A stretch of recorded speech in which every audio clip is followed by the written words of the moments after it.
seconde condition. Tu as le choix de prendre ce que tu veux.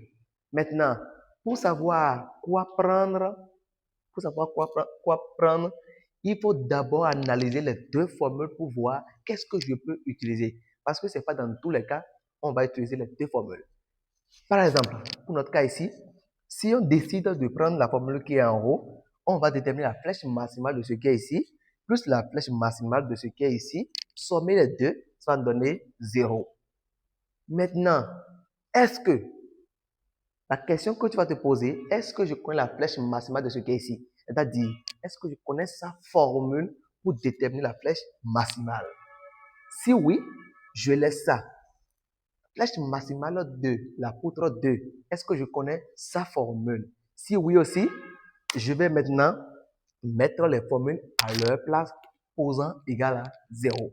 Maintenant, si parmi les deux poutres, tu ne connais pas la formule de flèche maximale, ça veut dire que tu ne pourrais plus passer par la condition première. Mais tu vas passer par quoi? La deuxième condition. La deuxième condition, pour utiliser ça, comment il faut le faire? Il faut identifier le point sur lequel le moment se pose. Le moment est sur le point A. Le moment est sur le point A. Ça veut dire que notre moment d'encadrement MA est au point A. Raison pour laquelle, ici, je vais dire quoi? Je vais dire quoi? De 2, on a au point A, c'est-à-dire de la deuxième condition, on a au point A, θ A est égal à θ A1 plus θ A2. C'est bon? Θ, l'angle au point A ici, ça va faire l'angle au point A de la première poutre plus l'angle au point A de la deuxième poutre. Donc, c'est cette formule qu'on va utiliser maintenant pour déterminer MA. Je vais mettre les A et B, les A et B. Après ça, nous allons maintenant chercher à écrire la formule de θ A de la première poutre et aussi θ A de la deuxième poutre. θ A1 est égal. Maintenant, sur votre polycope ou bien dans vos documents, vous connaissez déjà l'angle pour cette poutre au point A, l'angle pour cette poutre au point A. Au point A, ça va nous donner quoi?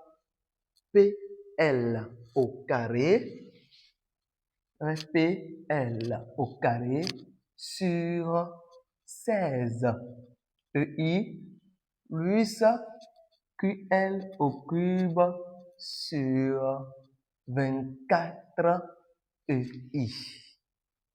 C'est bon? Ça fait PL au carré sur 16 EI plus QL au cube sur 24 EI. Et ça qui est θ 1. Maintenant, θ au point 2, ça va nous faire θ A2 est égal à quoi? Moins MAL sur 3 EI. Ça fait MAL sur 3 EI. Maintenant, nous allons essayer d'agencer les deux formules posant égal à θ A pour trouver notre MA. Donc, rapidement, on va mettre PL carré sur 16 EI plus QL au cube sur 24 EI. Maintenant, moins MAL sur 3 EI est égal à quoi? Est égal à quoi? Est égal à θ A. Est égal à θ A. N'est-ce pas?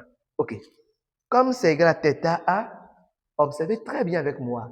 Sur la poutre qui est ici, qui est la poutre principale, θ au point A, j'ai compris que quoi? Il y a un encastrement au point A. Comme il y a un encastrement au point A, on a dit que l'angle au point où il y a un encastrement nous donne 0. Raison pour laquelle nous allons dire, oh, θ A est égal à 0. Car il y a présence d'encastrement. Car il y a présence d'encasement.